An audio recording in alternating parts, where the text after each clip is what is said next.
All right, so we're back. Continue coverage here with E3 2018, and every year we always bring Michael Pachter on our podcast. So Because welcome. you're the only one who knows who I am. Thank you. So how's everything, man? Your voice is much better than last year's. Yeah, I just talk too loud and too much, and so I think if I ever got 9 hours sleep, my voice would be fine. Yeah. So let's talk about E3, man. So the press conferences. Let's go with Microsoft. I think, and personally, in my opinion, maybe you have a different opinion about this, but I think that was their best conference in years. They really focus on talking about the roadmap and first-party games. They showed third-party games too. Your thoughts about their press conference? Yeah, I think it's funny. They've been doing it for close. They've been doing it for 18 years. So it's about time they got it right. And I met with Sony yesterday, and they wanted a critique of their press conference, and I pretty much said, Microsoft nailed it, and there actually is a formula for doing it right. And I think while fanboys geek out when you have new hardware, so of course if you're launching like the Xbox One in 2013, of course you're all about that. But short of that, it's like, don't talk about your hardware. Who cares? So even the Xbox One X, like, who cares? I mean, I know it's hired. So this is the first press conference I can remember in a long time where they didn't talk about hardware at all. It's like I didn't see a picture of an Xbox. I mean, I don't remember them even putting a video of an Xbox up. And so that's one. Number two, the knock on Microsoft for the last 7-8 years has been lack of first party. And, I think part of it is because we're dickheads and we're like, because we all just like, oh, yeah, Halo, big fucking deal. Oh, yeah, Gears of War. And it's like they have 3 big properties with Forza being the third. And then they have a bunch of smaller stuff and they don't try that hard and everybody disses them. And so I think they finally just said, enough. We actually are going to do something. Now, I don't expect to see a game from the initiative, this decade. I mean, as far as I know, Daryl Gallagher hasn't hired employee number 1. So there's no, it's a new studio in Santa Monica. So I think that's going to take a while, and I'm not a big fan of State of Decay, and I don't know they got that much buying, it's Playground who does Forza, right? Yeah. Yeah, I don't know if they got that much because they already had Turn 10, so it's like whatever. But it shows that they care, and I think the smartest thing they can do is put a developer up there who is passionate about his game. Like Dying Light is so not my style of game, and if you just showed me a trailer, I think I would have zoned. I would have gone reading Twitter. But you get Chris Avallone up there, and it's like, shit, he's really passionate about this. And he's pointing stuff out, and I'm like, oh, that's pretty cool. So I know you didn't ask me, but to compare and contrast, I think the best trailer I saw at this show was Last of Us. I think everything about that trailer, I mean, the cut scene in the church or the dance or the barn, it was a church, I think, was cool. I mean, the girls kissing actually was more stunning because of the facial animation. But then they cut to gameplay. It looks freaking fun. And yet, I think I liked Cornelia Geppert's presentation of Sea of Solitude better because she's up there almost crying, talking about how she was depressed once, and they gave her the idea for a game, and it made me like really get into what I was watching on screen because she was so passionate. So I think that Microsoft tried to capture that passion and succeeded. I think Sony didn't, and I think there's a formula. Formula is most people are going to like your games, but a few won't. Get somebody up there to convince them they're wrong and your game's awesome. So Microsoft did that. And so A+. I mean, honestly, I didn't see anything in that press conference that I wasn't just smiling, happy to see, excited about. And, again, we have all the Walmart Canada leaks and we get all the, there's no surprises anymore. But, people were asking me coming in, like, what do you expect from Microsoft? I'm like, well, Halo's every 3 years, so Halo's coming this year. And the attitude was kind of like, well, no, it didn't leak out, so it's not possible. And how about Gears? I'm like, well, Gears comes every 3 years, so it's next year. Good for them for announcing both. Like, I think that's really cool. So I'm impressed that they kept them secret, even though they really didn't need to be because they are on a 3-year cycle. And I'll tell you now, Halo's coming again in 2021. But they handle it really well. The opening trailer, I didn't even know I was looking at rhinoceri running through the savannah or something. I'm not sure what I was looking at. I didn't know what that was. Did you know that was Halo? No, the music, I was like, man, this music sounds familiar, but yeah. The guy next to me goes, "This is Halo music," and I'm like, "Yeah, but that's like on Earth, and that's like rhinoceri. Is it rhinoceri? I don't even know. Rhinos. It's rhinos. Yeah. So I and again, it was really cool. And again, what I love about games in general, in all games, but there's just these iconic things, so you see like Master Chief's helmet and everybody's like, ooh, but we know. I mean, I love that. I love that you could just see one little stupid thing and you're like, ooh. Yeah, well, it was a good press conference. One thing that I was very surprised that they didn't really talk about it that much, but it was like a teaser of their next console. Oh yeah, for sure. I was very surprised that now they're talking about it now in 2018, and I think it's called, the rumor is it's called the Xbox Scarlet. Scarlet is the code word.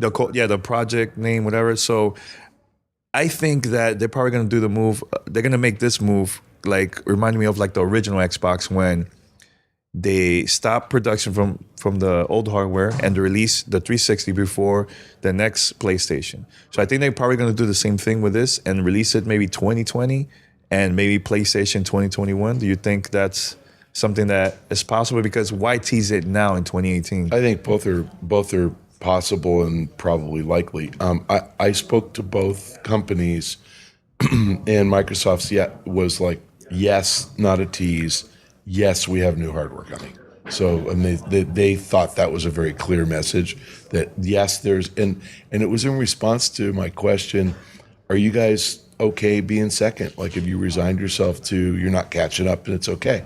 And they're like, we are absolutely not okay with being second. We hate being second. We're in this to win.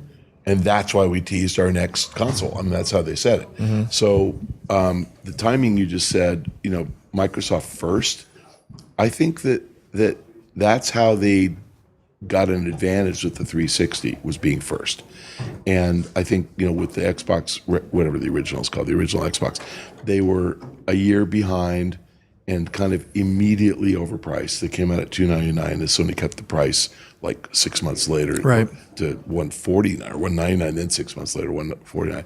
So they just couldn't compete. And when they went first, they could. Now Sony, I talked to them about the same thing, and they were like, we have nothing to say about new hardware. This is a really successful console cycle for us. We're making a ton of money. And they actually said their goal is to sell 150 million PS4s. So they're at 79 at the last, press release, whatever months ago that was. They're probably at 80, 85. So they've got 65 million left. And if you do the math with a price cut, 20 million max per year. So they're basically saying 18, 19, and 20, forget it. You're not seeing anything from us. So that kind of leads me to that. And if you really think about it, they don't need to. They're still selling like hotcakes as if it was day one. So, and they've got the catalog to support ongoing sales. And I know there was one thing that Danny had brought up a couple of days ago was he would be surprised if maybe Microsoft launches the new hardware with the new Halo, because it's been a long time since they've actually had a new launch console with the launch to coincide with the launch of a Halo. And that would be pretty huge. I think that would be a monster seller. I mean, that takes us then into 2021. They're not going to get the new console out in 18. No, that's why he was saying 20 to 21. I don't know if they'll have a Halo by then. I don't know the answer. I don't really know. I mean, here's why I think that's happening, because that was a teaser. There was no date. There was a date for Gears. So Gears is 2019. Right. So this is 2 years in a row that hasn't been no Halo, no Gears of War during the holidays. So I think released Gears 2019 and then start teasing, showing the trailer of the next Halo. That could happen. So I think the timing is right and it makes sense, So, but the thing is, I think the console should have all these features from the Xbox One, Game Pass. You could play your old games of all generations of Xbox. And that's the mistake that Sony did for this generation is you can't really play unless you play PlayStation Now, you could play the older games. Yeah. You know? So the problem was that backward compatibility is really expensive, and it just required $50 or $60 of hardware that they just didn't want to put in. Closer to the mic, I think. With the various streaming proposals, yeah. everybody can do back catalog. So PlayStation Now does it for sure. So the question is just like, and this is something I think Microsoft's thinking about seriously, a streaming service that's free. So the service is free. You don't have to sign up. You can just have it. There's nothing, but there's no content. And if you want content, if you're an Xbox Live member, then you get like games with gold, and they'll stream. That it doesn't matter. And if you're, if you just want to buy a game, they'll sell it to you and stream it. I mean, they can do that, and Microsoft absolutely can do it. Sony is doing it now with PlayStation Now. So I think Sony probably needs to rethink PlayStation Now as a subscription and maybe think about it more as just a way to access games. Because if you want to play like the original Crash Bandicoot the way it looked, why not? Right. If you're willing to pay $10 for that, hey, I'd like to buy that game for $10. Why not? And I think you're going to get different models where those things turn into iTunes and you can do what you want. And if you want to subscribe, that's like Apple Music, and you can listen to everything on the service. So, yes, I think Game Pass absolutely survives. Microsoft's goal with that is not the same as like, it's not a Netflix. Game Pass is intended to give you all their first party and then a lot of windowed stuff like 2 and 3 and 4 year old stuff. So you saw the announcements, Fallout 4, and Division 1. Why? Because Fallout 76 is coming in November, and Division 2 is coming in February or March. I don't know. Yeah, March 15th. Yeah. So those companies, Bethesda and Ubisoft, are like, hey, let's hook you into the old game, and then it's a natural progression. Every time you boot up the old game, they can probably pitch you the new game. I'm a little surprised we didn't see Red Dead Redemption 1 on there. Because I doubt anybody's really buying a 2010 game, maybe. But anyway, I think you're going to get more and more like that in Game Pass. And they think if you sign up, you're going to try, instead of playing 5 games a year, you'll play 7 or 8 just because they're there. Right. And it's like me. I would never buy the Elder Scrolls. I hate sword fighting games, but I would try it. Yeah. And, maybe it would turn out sword fighting doesn't matter at all. And, I can use a bow and arrow. Maybe I'd learn that, this is better. Like I look at Ghost of Tsushima. I will never buy that game. Yeah, it's not for everyone. I think that there is a crowd for that, though. Yeah. I would totally try it. Right. But I wouldn't spend $10 as an entry pass. Yeah. For $10 as an entry pass to get into something like that, absolutely, because that lets you know, okay, is it worth my 60, or do I just pay it for $10 and have a nice day? And honestly, you can look at game review scores, and if a game gets above an 80 and you try it, you're gonna like it. And it's just that life's too short for me to buy a lot of $60 games, and I would absolutely try. I'd try a dozen or 20 games a year if I had that. So I think that they're really just trying to help each publisher, developer expand their market and be introduced to customers who otherwise wouldn't buy their games. And you find that you like these things, then you go, wow, I'm buying the next one. That's awesome. It's crazy. Last year, Pete had a meeting with Epic Games, and that was the first time you got to watch at Fortnite. It was in a little meeting room, no big buzz, A year later, they had one of the biggest game right now everywhere. Now it's available on all consoles, even mobile devices. They had a party at the Coliseum. They had an event also there, a Pro-Am event. They're making a huge buzz, So your thoughts about Fortnite, man, the success in just less than a year, it's insane. Fortnite is like when McDonald's expanded their menu and added chicken McNuggets. So when McDonald's did that, and I'm sure it was like the 70s, there were some parents out there who didn't let their kids eat beef or thought fried beef was unhealthy and fried chicken's okay, but they expanded the market and they brought in people to the fast food, habit that didn't eat burgers, and they gave them something else. And that meant, if you had by the way, do you have kids? No, he has kids. Yeah. So what happens? Every kid decides that they won't eat beef when they actually learn how cows are processed and how they treat them. So you'll get a kid who's like, oh, no, I only eat chicken, or I'm a vegan. And so those families started going to McDonald's, and suddenly Carl's and Wendy's and Burger King lost market share.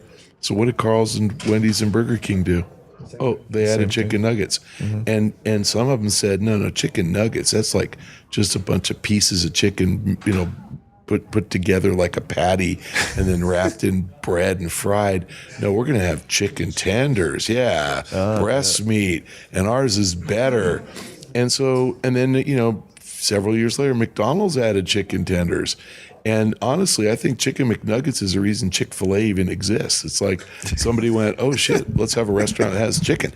So, not KFC. I mean, like a chicken, chicken fast food. Yeah. So the point is that the market expanded at the end of the day, because now every burger place sells some form of chicken. So more people go. So the market's bigger. And the first mover is the guy who got all the market share until everybody copied him. And then when some people improved upon that idea, they got a little more market share. So Fortnite is a symptom of the gamer's desire for new gameplay modes. And the interesting thing is that the non-gamer discovered it and likes it. I mean, what I hear more anecdotally is every girl, my daughters are 18, all their friends play Fortnite, their girlfriends. Wow. It's like they just play it. And I ask them why, and they go, I don't know, it's harmless, it's stupid, it's fun.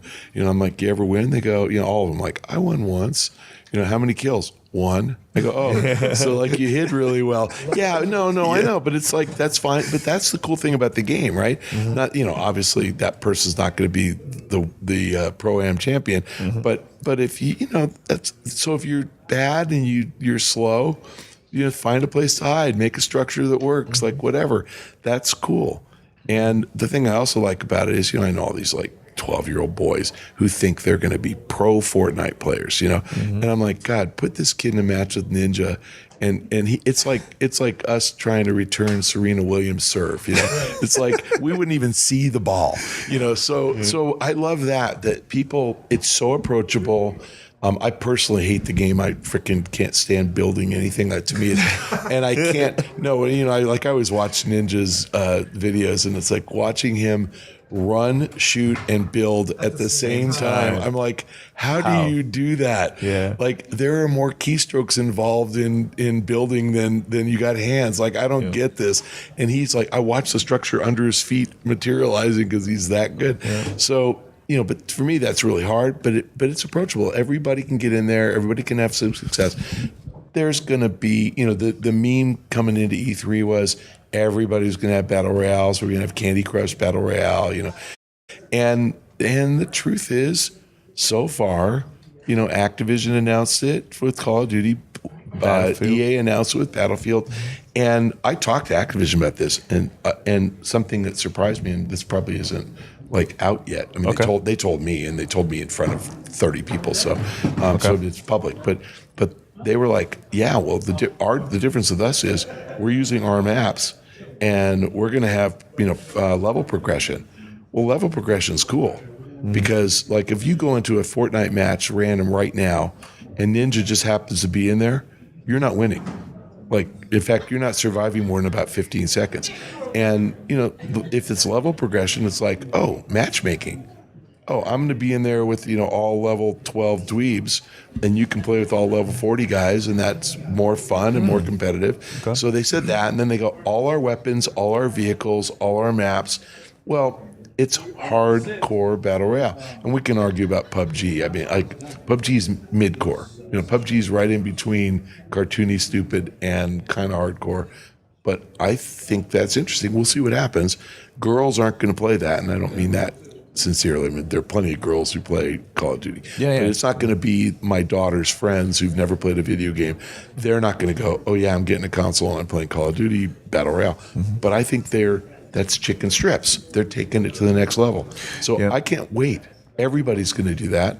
We're going to have unlimited choice in Battle Royale, and I think that is great for gaming. What are your thoughts about Cyberpunk? And the reason why I'm bringing this up, have you seen it yet? Or I no? have, yeah. Okay, so here's the thing. We watched it yesterday for the first time. To me, it was one of the best presentations I've seen at E3 since I've been coming over here. And I mentioned to the guys this a couple weeks ago. I was like, look, the game doesn't have a publisher.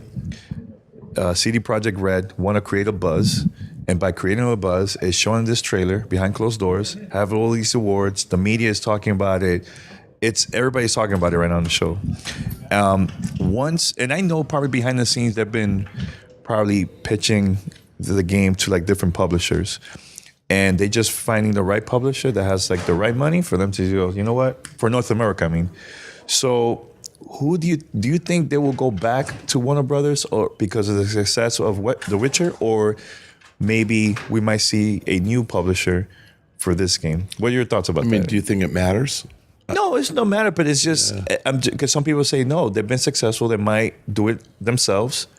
But Well, I think they could. But I mean, the last last real game I remember being self-published was like a Valve game. Was like, I think they did Portal 2 by themselves. But it's hard.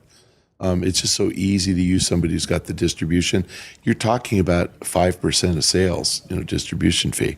So it's like, the CD Projekt Red guys don't have distribution built out in the U.S. So they're going to have to, I mean, they can try it, but it's just too much work. They need a publisher.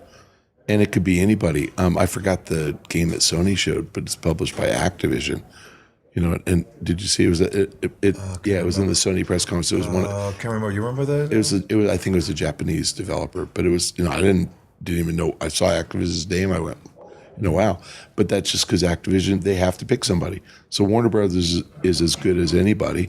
I mean, they could use guys like THQ Nordic if they want, but I mean, I don't think it makes any difference at all. Okay. You'll find the game, and you will get advertised to, and it'll sell great. Curious, now that we're speaking about Cyberpunk, what's your opinion on it? I know you've got your opinions on, like the Fortnites and things like that, and Cyberpunk is probably the darling, if you go by the numbers. Yeah. It's the darling of 2018's E3. What's your opinion on it?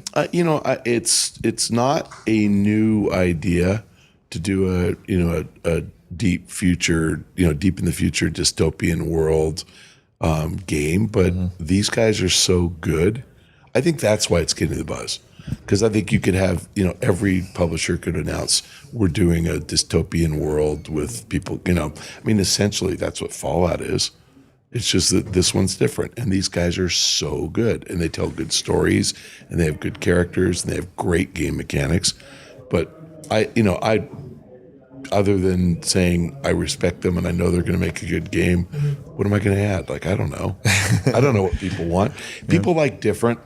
And sometimes different works, like if you take Call of Duty and you go back and do Black Ops, that works.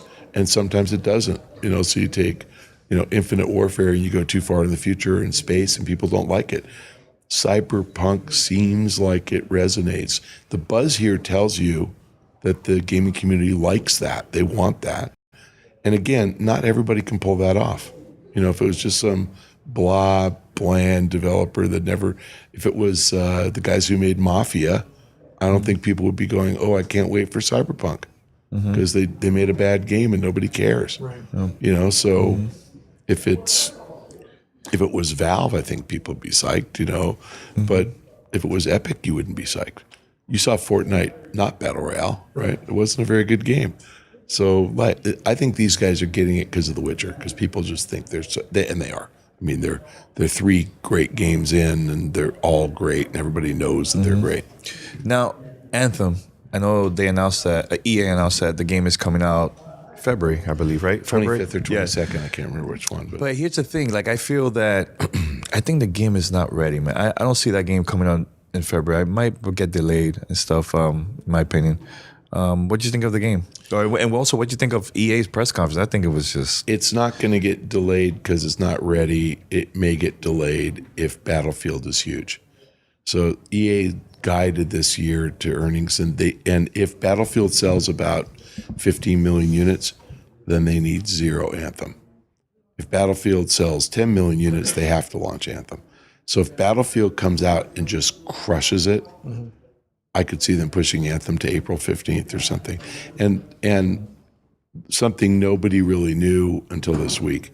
I've lost count, but there are either 7 or 8 big games between January 20th and March 20th. Literally there's a game a week for 8 weeks. And in prior years, man, I can't remember more than 2, big ones. And sometimes they're big ones that we don't know are big ones, like Watch Dogs or something, that we didn't expect it to be as big as it was. So, I wouldn't even call like For Honor a big game. That was in that launch window. So, the Division is going to be freaking huge. Yes. And Anthem's going to be huge. And, do they want to get out of the way? Maybe. So, but I don't think it's not ready. I'm not sure what the game is. Like I really like Casey Hudson. He really thinks it's great, and I respect his judgment, and I think he's not BSing. I think it's kind of like they looked at Destiny and said, we're going to make a game like that, but we're going to fix the stuff that doesn't work and add things that we think will work. And so Destiny with jetpacks. I mean, that's cool. So I think it's going to do great. But again, I think gamers are just hard to please. Let's see. Let's see. Well, that's the connotation we've, I guess, had. It's like a Destiny meets Titanfall clone, in a sense. Have you actually had a chance to either get hands on or see the guided demo? I saw the demo. I haven't played it. Okay, because it's funny. The people that have actually seen it or experienced it firsthand have a way different opinion than those that haven't had a chance to see it, and I'm just curious. I mean, I think it looks great, but I'm not a Destiny player. Like so it doesn't fit your. Well, I don't like boss fights. I don't like 10 of us getting together to take down a boss. It bores the shit out of me. So no space magic, no robots, and no swords. What is in the wheelhouse? I'm okay. Like Titanfall, I liked. Right. Yeah, I like the whole Titan thing. I like following my Titan, like jumping in. Like I think that's really fun. Like I think that's just a really clever. And I liked Mech Warrior. I like those kinds of games. Right. But Destiny, I just don't like the whole collaborative thing. Like it feels like if you don't come back every day, you're going to fall behind. And I don't like again, it was a conscious decision on their part, but I don't like, you can't get past, level 28 unless you get this certain token, and there's only, one token every time you have a boss fight. You got to do the boss fight 30 times before you get the freaking token. Like that bores the shit out of me. And it's, you can't buy it. And and that, by the way, that's me, man. If I could just avoid 30 boss fights and just buy the freaking token, I would just say, please move on. Yeah. Warrior like me. Yeah. Well, right. It's not that I think I'm buying my way to victory. It's just I hate the grind out things. Like I hate it. I just don't want to do it. So that's why I really hated Destiny. That's for the hardcore, man. It's like they like grinding it out. They love Paris loves Destiny like that. He loves that, But me, I'm more of like the casual grinder. Like once in a while I'll do that, but I would do it. I would do it if it would help me level up. But it's a token thing. It's like, if you don't win this gem, find this gem or this, this artifact or whatever, you can't advance. I'm like, bullshit. Like no. Nintendo. I haven't watched the Nintendo, the trailers and all that. I know a couple of things though, but what are your thoughts about Nintendo? Today, actually, my first time. I'm gonna go to their booth and check out their games and stuff. I'm doing it too. Yeah. They, it's a shame because I think that they clearly didn't plan for Iwata passing away, and the timing of his illness and death kind of screwed up 2 or 3 E3s. I mean, he got sick and canceled like right before one, and then he died, the next year, and then they replaced him with the 65-year-old at the time, Kimishima, who's camera shy and didn't want to get on, and that guy, didn't ever appear before anybody, and then he retired May 28th. And so there's a new guy, I can't remember, Furukawa, something like that. Starts with an F. There's a new guy, and I don't even know if he's here. I mean, he might be here. I didn't see him. Nobody recognizes him. Right. Yeah, exactly. And so I think that I think Iwata was a super strong, visionary kind of a leader, decisive leader. And under his, management, they had some of the best press conferences and reveals and fun. And we loved seeing Miyamoto on stage. And I think when Iwata got sick, that just went away. And there is no strong leader stepping in and saying, we should exploit this opportunity and showcase our stuff. Because honestly, their lineup, last year and this year is fine. It's like, Zelda and Mario and Splatoon and Smash Brothers. Those are great games. But there's no buzz at all about them here. Zero. And I think it's because they're just, invisible. So I think they just, they are blowing it, not taking advantage of E3 as a giant showcase. It's fine to have a floor presence, but the only people who see that are people who walk by and make it a point to go to their booth. Get on, do an E3 press conference and 5 million. I mean, Phil Rosenberg told me they had 4.5 million concurrent views of the PlayStation press conference. Wow. So you want to impress 5,000 people who go to your booth, or 4.5 million? And by the way, Sony was 4.5 million. Nintendo would have been 10. Yeah. So do it. I mean, again, I get it. Kimishima was like, nope, I'm not doing it. I'm an old guy and I don't care. New guy, I just got here a week ago. I get it. I hope they get their act together for next year. Yep. So games are fine. I'd say, the cadence of launch titles has been great with the Switch so far. We have a lull next year. I mean, you get a Pokemon title late in the year, but as of now, it looks like nothing after Smash Brothers. Yeah, now more companies are going with we're going to wrap it up soon. But more companies are now doing their own video direct thing or doing press conferences somewhere else. Like Microsoft, they have now their own venue and stuff there. Now, last year, I remember we were having a conversation. You said, I didn't like PlayStation's press conference at all last year because it was just videos. We went this year. We went to this first tent and we were standing there for I don't know how long, and then death standing. Yeah, basically. So then the trailer finished. Okay, everybody, go to the next tent. I'm like, are they gonna do this like 4 times? Like I don't know what was going on. We sat down and then they showed more trailers. It felt weird and awkward.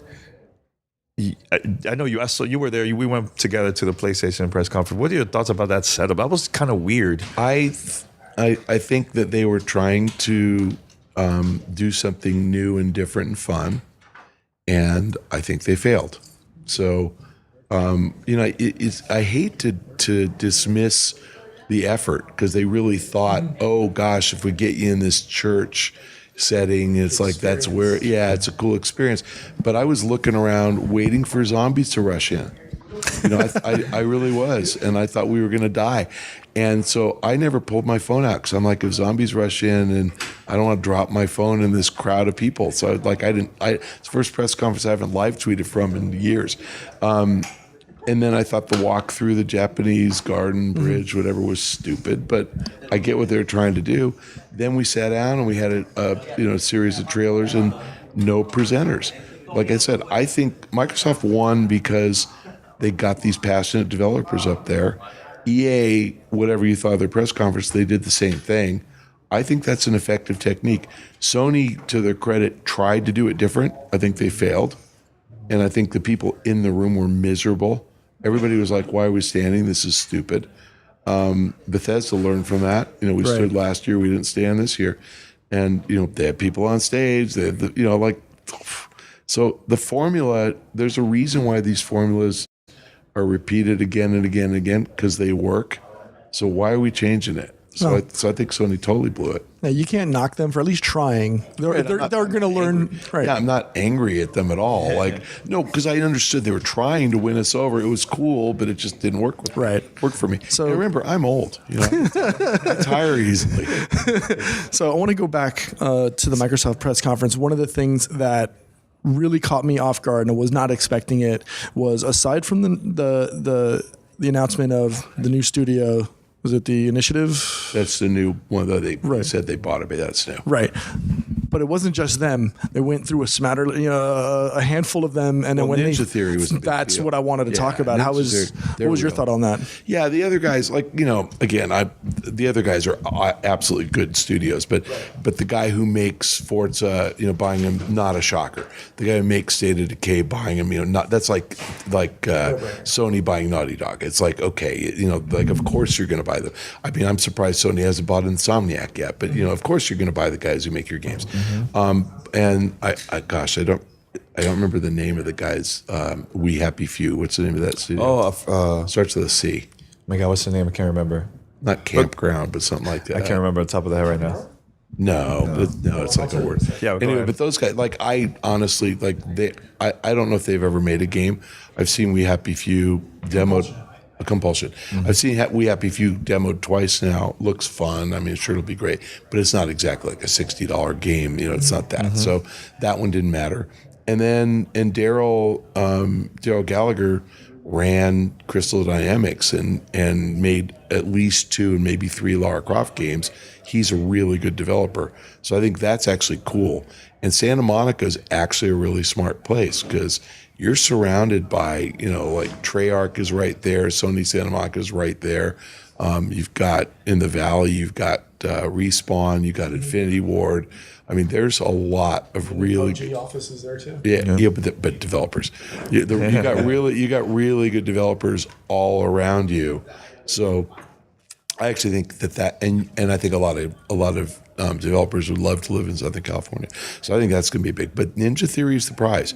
And again, you can guess what I thought of Heavenly Sword, but yeah, but it's a good IP and they did a good job. Hellblade was shockingly good, and and it looked good too. Right, and it won like a gajillion games of the year. And they are an indie that turned into a AAA developer. I think that was a massive win for Microsoft. And those guys, I know they're working on something. There's something coming out. Hellblade was a 17 game, so, and I think early 17. So they'll have a game by 2020. So yeah, this is good. But this isn't immediate. And these are the guys that probably support the launch of the next console. Xbox. Yeah, definitely. I think we wrap it up. We should wrap it up now. No, Pachter, just want to say thanks, man. Pleasure. Early morning. Nice to see you. Yeah, it was good, man. Great conversation. And yeah, thanks. Any people want to follow you on Twitter? Oh yeah, at Michael Pachter. I finally cracked 45,000. It took me, last year I was at 43, and I'd been stuck at 43,000 for like 3 years. So I suddenly, what actually has done is Jeff Keighley puts me on that YouTube show. And I add like 300 followers every time I do it. So it's like, cool. Thank you. Yeah, at awesome. Michael Pachter. I have nothing interesting to say, but I'm funny. Yeah. Thanks. All right. Thanks a lot, man. All right, my pleasure. Cool.